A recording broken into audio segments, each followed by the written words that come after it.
Hello everyone. ADP study point में आप सबका हार्दिक स्वागत है। आज हम महिला सुपरवाइजर में आने वाले कुछ इम्पॉर्टेंट क्वेश्चंस के एमसीक्यू आपके साथ डिस्कस करने वाले हैं। तो आइए शुरू करते हैं। हमारा पहला क्वेश्चन है, टाइफाइड से शरीर का कौन सा अंग प्रभावित होता है? मस्तिष्क, अग्नाशय, आमाशय या आंत? तो आपका इसमें सही उत्तर है आंत यानी इंटेस्टाइन। अगला क्वेश्चन है आपका, निम्नलिखित अनुवांशिक रोगों में कौन यौन संबंधित है? सिस्टिक फाइब्रोसिस, हाइपरटेंशन, हीमोफीलिया या टे सेक्स व्याधि? सो आपका सही उत्तर है ऑप्शन सी, हीमोफीलिया। अगला क्वेश्चन है, पीलिया में यानी जॉन्डिस में दुष्प्रभावित होता है कौन सा अंग? छोटी आंत, स्मॉल इंटेस्टाइन, अग्नाशय, पैंक्रियाज, आमाशय, स्टमक या फिर यकृत यानी लीवर? सो आपका सही उत्तर है ऑप्शन डी, यकृत यानी लीवर आपका जॉन्डिस में प्रभावित होने वाला अंग है। अगला हमारा जो क्वेश्चन है वो है, किस तत्व की कमी के कारण घेंघा रोग हो जाता है यानी ग्वाइटर?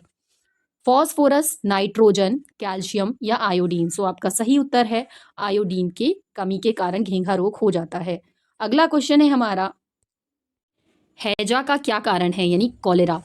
शैवाल, एल्गे, जीवाणु, बैक्टीरिया, विषाणु, वायरस या कवक, फंजई? सो आपका सही उत्तर है कॉलेरा का कारण, बैक्टीरिया के कारण कॉलेरा होता है। अगला आपका जो प्रश्न है वो है, खसरा यानी मीजल्स रोग का कारक क्या है? कृमि यानी वॉर्म, जीवाणु, बैक्टीरिया, विषाणु, वायरस या डी प्रोटोजोआ? सो आपका सही उत्तर है ऑप्शन सी, विषाणु यानी वायरस की वजह से खसरा रोग होता है। अगला जो आपका क्वेश्चन है वो है, कैंसर के उपचार में निम्नलिखित में से किसका प्रयोग किया जाता है? फिजियोथेरेपी, इलेक्ट्रोथेरेपी, साइकोथेरेपी या कीमोथेरेपी? तो कैंसर के उपचार के लिए कीमोथेरेपी का उपयोग किया जाता है। अगला क्वेश्चन है, दिल का दौरा किस कारण से होता है? हृदय में रक्त आपूर्ति की कमी, हृदय गति का रुक जाना, हृदय पर जीवाणु का हमला या अज्ञात कारणों से हृदय में बाधा आना? तो आपका सही उत्तर है हृदय में रक्त आपूर्ति की कमी की वजह से दिल का दौरा पड़ता है। अगला हमारा प्रश्न है, आंखों की दूरदृष्टि की बीमारी किसके कारण होती है? ऑप्शन है आपके, नेत्र कोलक के छोटा होने से, पुतली के फैलने से, रेटिना के छोटा होने से या उपयुक्त में से कोई नहीं? तो आपका सही उत्तर है ऑप्शन ए, नेत्र गोलक के छोटा होने से आंखों की दूरदृष्टि की बीमारी होती है। अगला प्रश्न है आपका, निम्नलिखित में से किस तत्व का संबंध दांतों की विकृति के साथ है?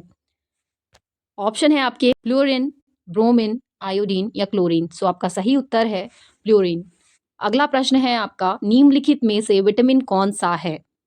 फोलिक अम्ल, ग्लूटामिक अम्ल, लाइनोलिक अम्ल या साइट्रिक अम्ल? सो आपका सही उत्तर है फोलिक अम्ल। अगला प्रश्न है, विटामिन ई का महत्वपूर्ण स्रोत निम्नलिखित में से कौन सा है? ताड़ का तेल, नारियल का तेल, गेहूं अंकुर का तेल या राई का तेल? सो आपका सही उत्तर है ऑप्शन सी, गेहूं अंकुर का तेल। अगला प्रश्न है, मानव शरीर में रक्त का थक्का किस विटामिन से बनता है? Vitamin C, vitamin D, vitamin E या विटामिन के? सो आपका सही उत्तर है ऑप्शन डी, विटामिन के की वजह से ही आपके शरीर में रक्त का थक्का बनाने में सहायक होता है। अगला आपका प्रश्न है, ऑक्जेलिक अम्ल विटामिन ई विशेषता किसके लिए महत्वपूर्ण है? लिंग ग्रंथियों की सामान्य क्रिया में, उपकला ऊतकों के सामान्य स्वास्थ्य के लिए, कार्बोहाइड्रेट उपापचयन के लिए, दांतों के विकास के लिए? सो आपका सही उत्तर है ऑप्शन ए, लिंग ग्रंथियों की सामान्य क्रिया में। अगला आपका प्रश्न है, मछलियों के यकृत के तेल में किसकी प्रचुरता होती है?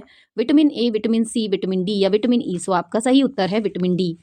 अगला प्रश्न है आपका, निम्नलिखित में कौन सा विटामिन जल में घुलनशील है? Vitamin A, vitamin C, vitamin D या विटामिन ई? तो आपका सही उत्तर है विटामिन सी। अगला क्वेश्चन है आपका, निम्नलिखित विटामिनों में से कौन सा शरीर में भंडारित नहीं होता है? Vitamin A, vitamin C, vitamin D, vitamin E? तो आपका सही उत्तर है विटामिन डी। अगला प्रश्न है, निम्नलिखित विटामिनों में से किसमें कोबाल्ट होता है? Vitamin B 12, vitamin B 6, vitamin B 12 या विटामिन के? तो आपका सही उत्तर है विटामिन बी 12। अगला प्रश्न है आपके लिए, निम्नलिखित में से कौन सा एक विटामिन ए का प्रचुरतम स्रोत है? आम, सेब, पपीता या अमरूद? तो विटामिन ए जो है वो आम में प्रचुर मात्रा में पाया जाता है। अगला प्रश्न है, विटामिन ए की कमी से कौन सा रोग फैलता है? पोलाग्रा, रिकेट्स, बेरीबेरी या रतौंधी?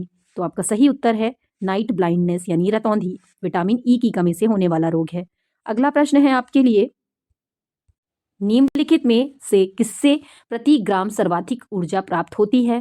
प्रोटीन, वसा, कार्बोहाइड्रेट या विटामिन? तो आपका सही उत्तर है ऑप्शन बी, वसा। अगला प्रश्न है, मानव शरीर में ऊतकों का निर्माण किससे होता है? प्रोटीन, वसा, कार्बोहाइड्रेट या विटामिन? तो आपका सही उत्तर है प्रोटीन। अगला प्रश्न है, निम्न में से किसमें प्रोटीन नहीं पाया जाता है?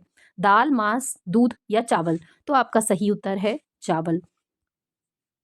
और ऐसे वीडियोस के लिए हमारे चैनल को लाइक करें, शेयर करें और सब्सक्राइब करें। धन्यवाद इस वीडियो को देखने के लिए।